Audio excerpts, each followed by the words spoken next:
Hola y bienvenidos a una nueva edición de Enfoque. Este año marca el 45 aniversario del establecimiento de relaciones diplomáticas entre China y España.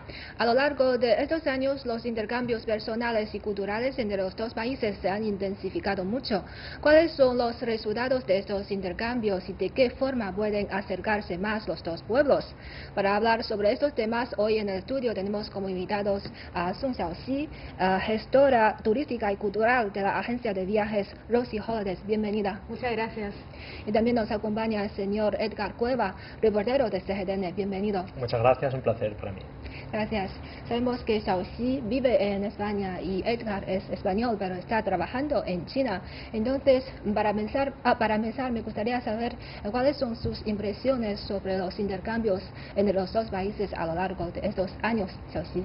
Bueno, sabemos que China y España establecieron sus relaciones diplomáticas en 1973 y en 1979 el rey Juan Carlos y la reina Sofía hicieron su primera visita oficial aquí en China, y yo creo que ahí marcó un inicio muy importante, porque en esa década tanto China y España estaban viviendo momentos importantes, muchos cambios culturales, políticos, sociales, en todo sentido. Y en lo personal, bueno, yo voy a contar un poco la experiencia de mi familia, porque mis padres vivieron en Madrid en los años 70 porque trabajaron en la embajada china en España. Exactamente. Entonces ellos fueron testigos, yo diría que de la España de la década de los 70 del siglo XX, y yo el testigo o la testiga de España del siglo XXI. Y Edgar. Creo que donde está de verdad el interés de estas relaciones, donde se estrechan estos vínculos entre los dos pueblos, es en cosas que son más tangibles, como nos explicaba Xiaoxi, de la experiencia personal, ¿no? De los intercambios entre personas, los intercambios a nivel de educación, de cultura, de turismo. Yo creo que en estos tres campos principalmente hay muchas cosas por hacer y muchos avances que se han hecho en estos 45 años, ¿no? Según el informe de competitividad turística publicado por el Foro Económico Mundial, en el año 2017, España recibió 82 millones de turistas de todo el mundo y se ha convertido en el país más competitivo en el sector de turismo a nivel mundial. Por otro lado, China continúa manteniendo su posición como la mayor fuente emisora de turistas al exterior. También en el año 2017, el número de turistas que salieron de China llegó a los 131 millones, y en la primera mitad del año, más de 500.000 turistas chinos visitaron España. En los últimos años, España ha introducido algunas medidas efectivas para atraer a más turistas chinos. Por ejemplo, en el año 2016 se establecieron 16 centros de solicitud de visados en todo el país. Además, la Oficina de Turismo de España lanzó una página web en chino mandarín para facilitar la búsqueda de información a los turistas chinos. En la actualidad, China y España han abierto 7 líneas de vuelos directos, y los turistas chinos están muy entusiasmados con las rutas de viaje que se centran en la arquitectura, los viñedos, la gastronomía tradicional y el patrimonio cultural. Viajar o el turismo es una de las mejores maneras para conocer a un país. Entonces, si usted se dedica al turismo y cada año trae a muchos turistas españoles a China, entonces cuéntanos un poco sobre su experiencia. ¿Cuáles son las impresiones de estos turistas españoles sobre China? Bueno, efectivamente, como bien dices tú, viajar es la mejor manera de conocer un lugar, la cultura, que es diferente a la de uno. Y yo creo que en los últimos años los españoles tienen mayor interés en conocer China, sobre todo la ruta de la seda, y últimamente también la ruta del té y los caballos, que está al sur de China, entre Yunnan y Sichuan. Diría que es una ruta muy exótica, aún desconocida, pero bueno, la ruta de la seda ya se ha consolidado bastante dentro de los turistas españoles y siempre ha dado muy buen resultado. Sí, y Edgar. Sí, yo creo que la idea que tenemos en España de China es sobre todo referente a esa cultura milenaria, a la historia, a la tradición china, ¿no?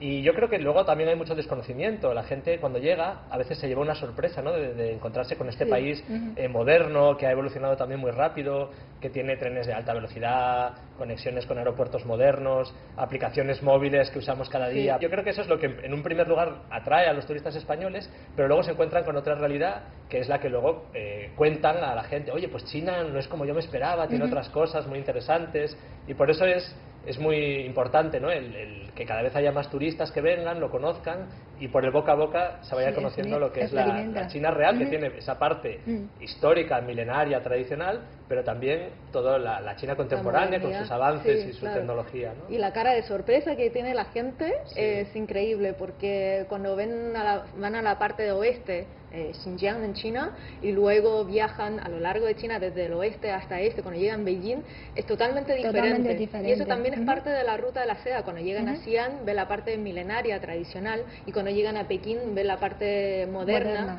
Entonces, claro, todos esos contrastes a la gente le encanta vivir y experimentar. Ahí está la sorpresa. La naturaleza también, ¿no? La comida, que es algo que sorprende a la gente. Nosotros tenemos una idea de la comida china muy limitada, que es la que existe fuera del país, ¿no?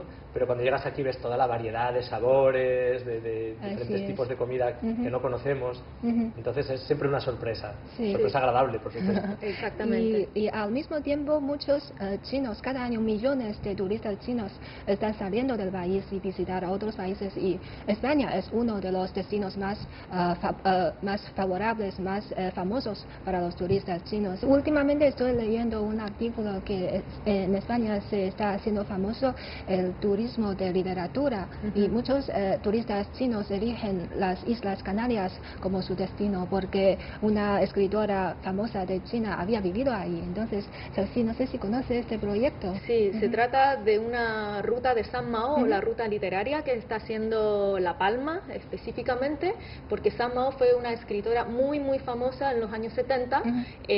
Fue ella la que dio a conocer España a los chinos, porque ella se casó con un español, vivieron mucho tiempo en el Sáhara y después volvieron a las Canarias a vivir, y lamentablemente su esposo, haciendo buceo, falleció en el 79, y él está enterrado en el cementerio de Santa Cruz de La Palma. Entonces, en un principio el ayuntamiento no entendía por qué un cementerio llama tanta atención de los chinos, y luego descubrieron que, bueno, la famosa que fue San Mao, porque gracias a ella muchos estudiantes chinos estudiaron español.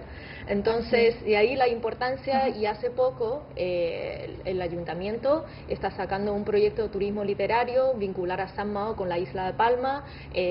Una cineasta canaria estrenó un documental, y también se tradujo el libro de ella, que se llama Diarios del Sáhara, al español el año pasado. Entonces todo eso vincula a San Mao al turismo de las Canarias, y yo creo que me parece un elemento muy interesante. Las Canarias son un paraíso y es de sobra conocido por todos los españoles, porque es uno de los destinos de vacaciones de verano más populares, y no solo entre españoles, también británicos, alemanes. Pero claro, fuera de Europa a lo mejor es un destino que no se conoce tanto, y entonces es curioso cómo a partir de un elemento diferenciador, una historia personal, se llega a conocer en China, ¿no? Y los chinos yo creo que funciona mucho por el boca a boca. Se fían mucho de las opiniones de otros viajeros chinos, o buscan que esa experiencia tenga una conexión con su propia cultura, y este es un ejemplo perfecto, ¿no? Y es curioso cómo un destino se puede popularizar a partir de un elemento como este, ¿no? Pues por ejemplo también son muchos los chinos que viajan a Alemania, a la ciudad natal de Karl Marx, por ejemplo, es otro atractivo. O aquí en China, por ejemplo, están las montañas de Changjiajie, de la película de Avatar, ¿no? Que a partir de una película de Hollywood de repente se populariza un destino en China, ¿no? Y mucha gente viaja a ese lugar para observar esa maravilla de la naturaleza. Entonces es muy curioso cómo hay un atractivo, una cosa particular que nos hace llegar a ese lugar, y a partir de ahí conocemos todo lo que ese lugar tiene que ofrecer, ¿no? Y te das cuenta de, anda, esto es un tesoro y yo no lo conocía. Y a partir del boca a boca pues se va haciendo más popular, y la gente lo conoce y va más a menudo, claro. Y eso aporta mucho a las Canarias, en el sentido, como tú dices, porque la gente normalmente cuando va a las Canarias va a Gran Canaria, Tenerife, que son islas más populares, y La Palma en verdad no visita mucha gente, pero gracias a esta historia literaria y de amor, está recibiendo más visitas, y algo que uno no se lo espera. Eso es muy bueno. Y ahora estamos hablando de la actualidad, pero de hecho los intercambios culturales entre los dos países se remontan a más de 400 años. Por ejemplo, últimamente muchos académicos chinos están estudiando el tema de Diego de Pantoja. Edgar, ¿nos puede hablar un poco sobre la historia de este señor? Sí, es una figura muy interesante, que sobre todo se conoce en el ámbito académico, pero diríamos que es casi uno de los primeros mediadores culturales entre España y China, o incluso entre el mundo oriental y el mundo occidental, ¿no? Diego de Pantoja era un misionero jesuita que llegó a China y en su campaña de expandir el cristianismo, y fue uno de los primeros extranjeros y el primer español en llegar a la corte del emperador Ming de aquel momento, en el 1601. Y entonces su importancia radica en que él era músico y era escritor, y entonces introdujo dentro de la élite china de ese momento pues muchos instrumentos musicales de Occidente, enseñaba cómo se tocaban esos instrumentos, y escribió un manual que se llamaba El mundo fuera de China, por el que mostró a esa élite de la capital china cómo era el mundo en Occidente, y a la vez enviaba cartas al arzobispo de Toledo contando cómo era la vida en China. Entonces, a partir de ese viaje de este misionero, pues se pudieron conocer mejor los dos mundos, ¿no? Entonces él era totalmente un mediador cultural que actuaba como elemento de comunicación entre esos dos mundos tan distintos, y fue uno de los que abrió el camino para el estudio de la sinología en Occidente. Entonces su importancia es muy grande, y este año se cumple el 400 aniversario de su muerte en Macao, y por eso hay muchos actos de conmemoración y de homenaje a ese encuentro entre los dos mundos, ¿no? Y cómo a través de una sola persona, pues esa campaña que le hizo llegar a China, se abrieron esas relaciones, ¿no? Y lamentablemente en esa época no existían redes sociales. O sea, No, yo claro. diría que él sería el primer influencer Exacto, que era todo podría mucho- estar ofreciendo China a Era los más españoles. difícil, ¿no? Y también es una época donde estamos hablando de la época de la ruta marítima de la seda, por ejemplo. También había mucha comunicación en cuanto al comercio. Yo creo que el comercio también está muy relacionado con la cultura, porque a través de los productos de otros mundos conocemos también costumbres, conocemos también otro tipo de vida, y en esa época pues había un comercio de galeones que iban desde China a Manila, a América, lo que antes era Nueva España, México, ¿no? Y luego a España, y traían productos que en China no se conocían, y a la vez exportaban pues porcelanas, sedas y muchos productos de Oriente. Entonces es muy curioso este movimiento de personas y de productos colaboraba a estrechar las relaciones entre estos dos mundos. Sí, y en esta era digital tenemos nuevo tipo de misioneros que son, como bien ha dicho, es así, que son los influencers de Sí, Internet. hablando de los influencers. Sí, no hace mucho, 100 influencers de Internet visitaron China, y al mismo tiempo un grupo de influencers de Internet también viajaron a España. Entonces, ¿cómo ven este nuevo tipo de intercambios culturales a través de estas influencers de Internet? ¿Es así? Bueno, me parece fantástico porque los jóvenes yo creo que son los que llevan la vanguardia, la tendencia, y yo creo que si se puede sacar ventaja a la nueva tecnología hay que hacerlo porque es un aporte a la imagen, a la marca país que se está promoviendo mucho entre España y China, y ellos tienen su método para hacerlo porque muchos de ellos ya no están viendo la televisión y leer la prensa por papel, entonces un móvil lo soluciona todo, y yo creo que hay que sacar mucha ventaja y aportan mucho a lo que es imagen país. Lamentablemente yo diría que Diego de Pantoja o Mateo Ricci en esa época no tenían móviles, pero yo creo que habríamos a través de ello conocido mejor el siglo XVII, la China del siglo XVII, pero hoy en día yo creo que es un elemento muy importante y muy creativo. Sí, yo creo que estos influencers pues hablan el lenguaje de la era digital y muestran, pues por ejemplo, su propia experiencia, y sobre todo muestran a lo mejor lugares que no son las rutas tradicionales de las grandes capitales o los lugares que todo el mundo conoce, sino que exploran cosas más relacionadas con la cultura local. Y luego, evidentemente, si alguien sigue a uno de estos influencers en internet, se va a fiar de lo que él le muestre, y como ya hay una conexión sabe que esa persona piensa como él, pues dice, oye, pues si a él le gusta, seguramente a mí también, ¿no?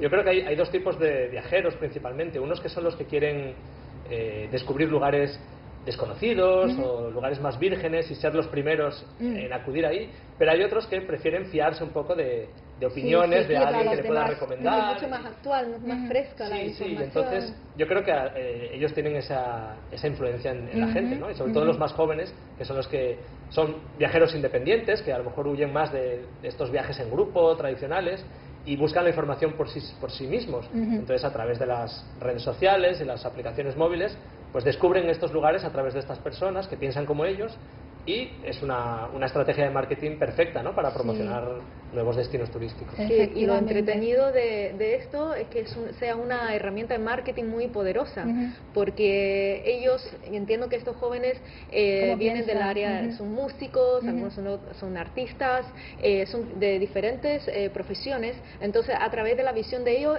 uno conoce otras perspectivas de un país y me parece muy interesante. Sí, es que hoy en día, en vez del turismo tradicional, cada vez más personas eligen el turismo de experiencias, porque prefieren experienciar la vida de la gente local. Entonces, ¿cómo ve esta forma de viajar? Sí, me parece un turismo al que, bueno, creo que es el camino al que tenemos que ir, no solo por la experiencia, sino porque me parece que es un turismo más verdadero y más respetuoso con los lugares que visitamos.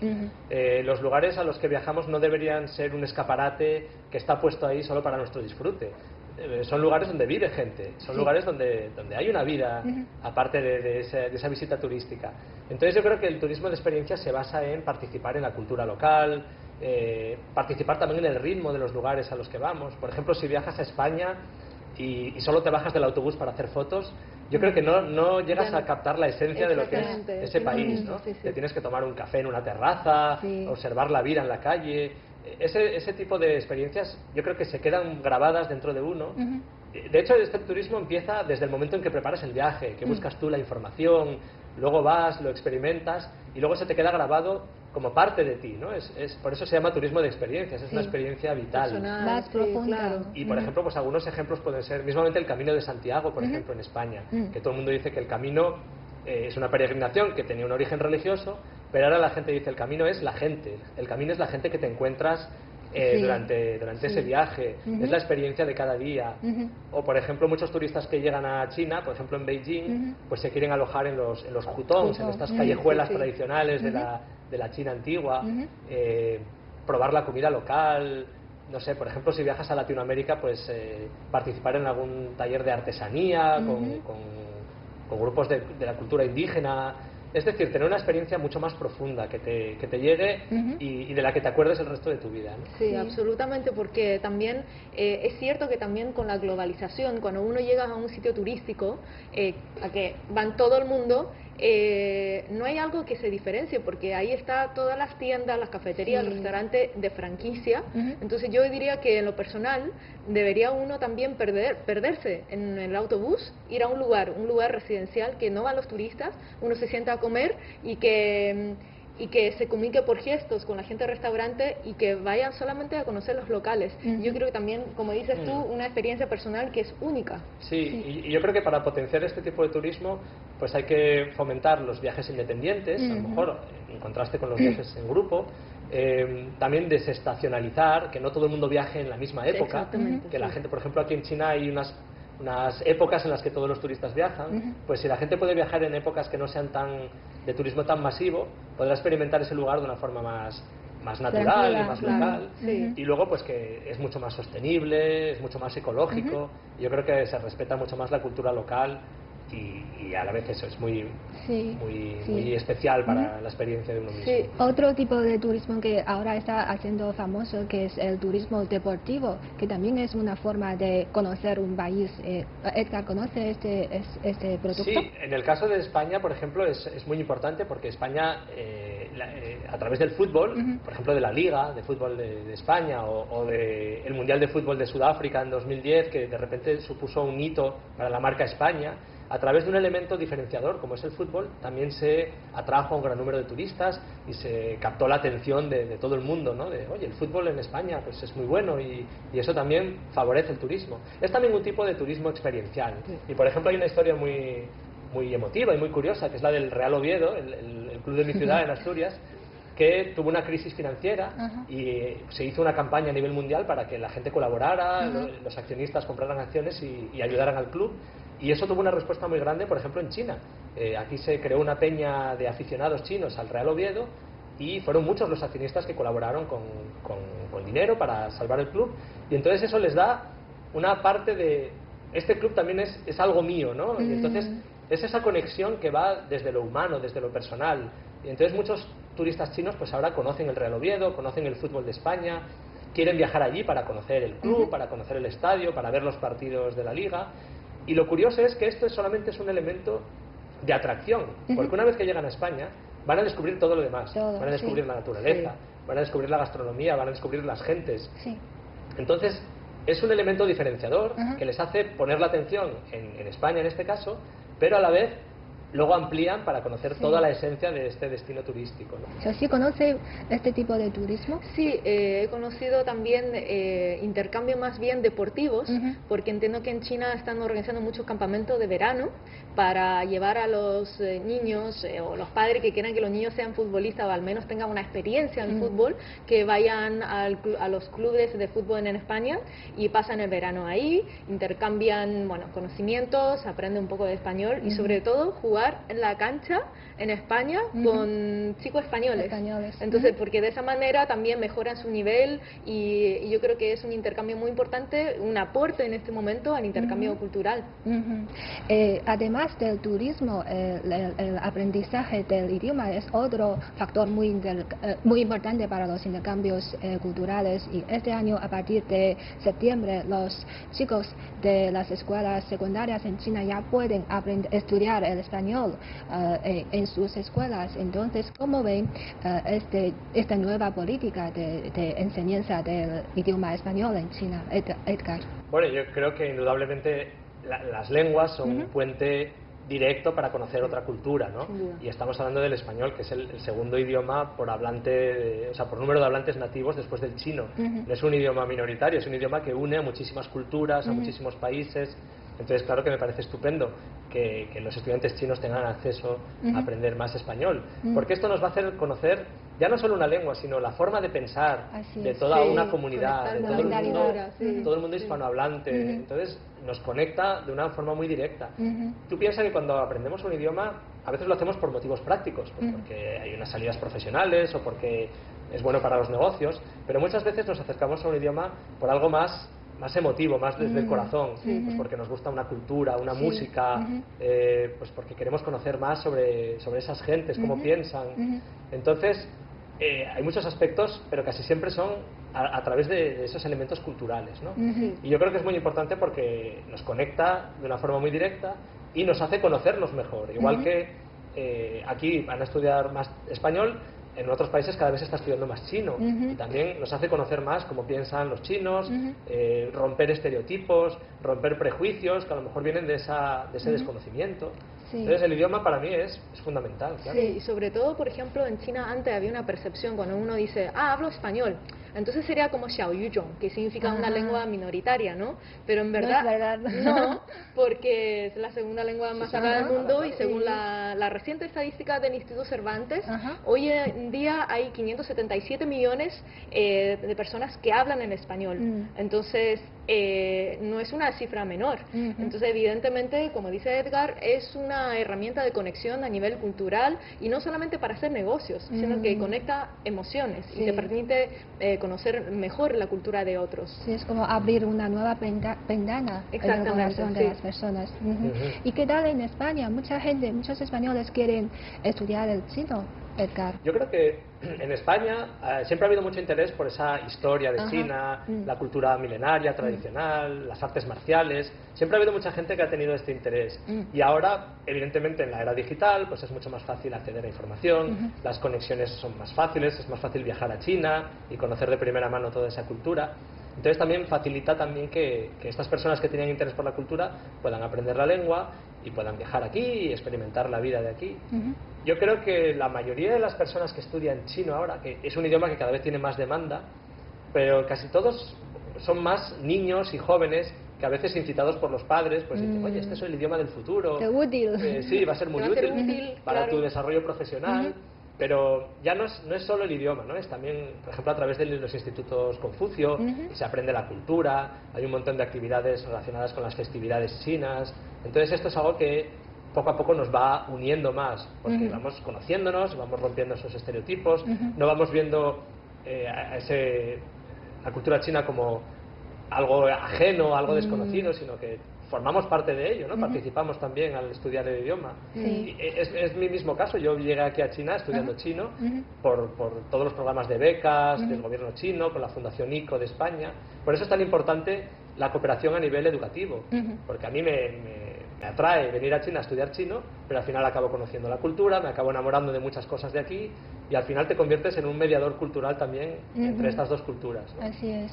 Y Xiaoxi, ¿cuál es su observación? Yo creo que se está haciendo muchas cosas, o sea, como dices tú, el Instituto Confucio, también yo creo que está haciendo una excelente labor el Instituto Cervantes aquí en Beijing, Casa Asia, que organiza muchas actividades en Madrid y en Barcelona, y así como las embajadas de ambos países. Yo creo que hoy se está haciendo mucho más actividades que antes, se ve todo mucho más activo, y eso también es una motivación para los niños, porque para un adulto quizás es muy difícil que aprenda a escribir caracteres chinos, por ejemplo, le da dolor de cabeza, pero para un niño es una entretención, es un aprendizaje a través de la entretención, porque el carácter chino es un arte. Entonces, al aprender a escribir caracteres chinos también le hace pensar, asociar cosas, y me parece fantástico. Sí, y aparte de la educación, en los últimos años los dos países se cooperan mucho en el campo artístico. Por ejemplo, hay muchas coproducciones de películas. Entonces, ¿conoce casos en este campo, Edgar? Sí, yo creo que la cooperación cultural y artística también es fundamental. Y justo este año 2018 los ministros de Cultura de China y de España firmaron un programa de cooperación, sobre todo en el ámbito del sector audiovisual, del ámbito museístico, bibliotecario, de los videojuegos, del ámbito editorial también, y de la garantía de los derechos de autor. O sea, engloba todo esto. Y lo que intenta es fomentar que esas cooperaciones cada vez sean más estrechas y más fructíferas.